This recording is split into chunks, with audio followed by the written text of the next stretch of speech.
இந்த மிஷின்ல எந்த விதமான கோளாறும் கிடையாது.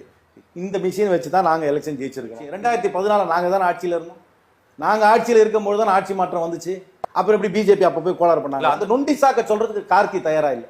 அவ்வளவுதான். என்ன மேஜிக் நடக்குது? பிஜேபி தொடர்ந்து வெற்றி பெறும். மக்கள் வாக்களிக்கிறான், ஜெயிக்கிறான், அதோட முடிஞ்சு போச்சு. மிஷின்ல கோளாறுன்றதை நான் ஏத்துக்கவே மாட்டேன். மிஷின்ல குளறுபடி செஞ்சு வாக்குகள் பெற முடியாது. மிஷின்ல குளறுபடி செய்யவே முடியாது. ஏன்னு சொல்றேன், இந்த மிஷின் வந்து நெட்வொர்க் கிடையாது.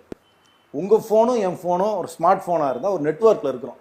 ஒரு டெலிகாம் நெட்வொர்க்ல இருப்போம், இல்லாட்டி ஒரு சாஃப்ட்வேர் நெட்வொர்க், iOS இருக்கலாம், ஆண்ட்ராய்டு இருக்கலாம், அந்த மாதிரி நெட்வொர்க்ல கனெக்டட். இந்த மிஷின் வந்து கனெக்டட் கிடையாது. ரெண்டுமே இண்டிபெண்டன்ட் மிஷின்ஸ். இந்த மிஷினை குளறுபடியே பண்ண முடியாது. ஒரு மிஷினை நீ நோண்டா கூட இன்னொரு மிஷின்ல ஒன்றும் பாதிப்பு வராது. இரண்டாவது ஒன்று தெளிவாக தெரிஞ்சுங்க, வேட்பாளர் பட்டியல்ன்றது கட்சிப்படி அந்த வேட்பாளர் பட்டியல் கிடையாது. எல்லாருமே சொல்லுவாங்க நம்பர் 1 அமுக்குனா எல்லா ஓட்டும் நம்பர் 3க்கு போயிடுது, நம்பர் 1 வந்து காங்கிரஸ் கட்சி, நம்பர் 3 வந்து பாஜக, நம்பர் 1ல பட்டன் அமுக்கணும்னா நேராக 3க்கு போயிடுது அப்படி சொன்னா தப்பது. ஏன்னா ஒரு தொகுதியிலையும் அந்த வேட்பாளருடைய ஆல்பபெட்டிக்கல் ஆர்டர்ல தான் நம்ம போடுறோமே தவிர கட்சிப்படி அந்த லிஸ்ட் வரது கிடையாது. வேட்பாளரோட லிஸ்ட் எப்போ தெரியும்? லாஸ்ட் டேட் ஆஃப் விட்ராவல் வரைக்கும் யாருக்குமே அந்த லிஸ்ட் தெரியாது. ஒரு தொகுதியில் ஒரு ஆனந்த் இருப்பாரு, இன்னொரு தொகுதியில் ஒரு ஜஹீர் இருப்பாரு, இன்னொரு தொகுதியில் ஒரு பாலு இருப்பாரு. ABZ தான் வரும். அது எந்த கட்சியில் அவங்க இருக்காங்கன்னு தெரியாது. அதனால கட்சிப்படி ஆர்டர் கிடையாது. National parties, state parties, recognise பார்ட்டிஸ்க்குள்ள alphabetical order of the candidates தான். Alphabetical order of the candidates எப்படி முன்னாடியே எப்படி ப்ரோக்ராம் பண்ணி அனுப்புறது?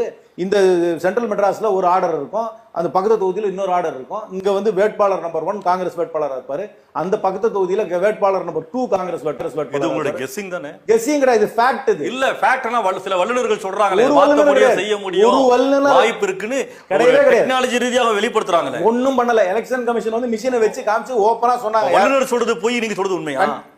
இந்த இதுல குளறுபடி செய்யலாம் சொல்றவர்கள் வல்லுநர்கள் கிடையாது. அப்படி வல்லுநர்கள் சொன்னால் அது பொய். அவ்வளவுதான் நான் சொல்றேன்.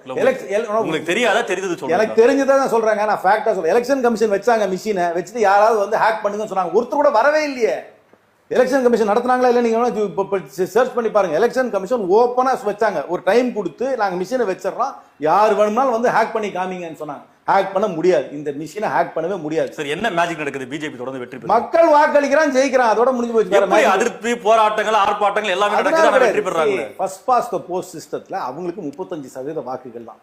அவங்க ஒரு முறையும் அவர்கள் நடத்துகின்ற அத்தனை செயல்பாடுகளும் அந்த 35% மக்களை திருப்திப்படுத்துறதுக்கு நடத்துகிறாங்க. அவங்களுடைய அந்த 35% மக்களோட திருப்திப்படுத்த வேண்டிய ஒரே விஷயம் ஆன்டி இஸ்லாமிக்கா இருக்கணும். இஸ்லாமியர்களுக்கு எதிர்ப்பான செயல்பாடுகளை செய்து கொண்டே இருந்தார்கள் என்றால் இந்த 35% குறிப்பாக வட மாநிலங்களில் இருக்க 35% அப்படியே சாலிடா நிக்குது. அவ்வளவுதான். அவங்க வாக்கு வங்கி ஒன்றும் கூடவும். ஒரே ஒரு கேள்வி, பிஜேபி எலெக்ஷன் மிஷினை ஒத்துக்கிட்டீங்களா இல்ல இன்னும் ஒத்துக்காம இருக்கீங்களா? வல்லுநர் சொல்லிட்டாங்க. அந்த வல்லுநர் ஒரு வல்லுநர் பேரை நீங்க சொல்லல. அந்த வல்லுநர்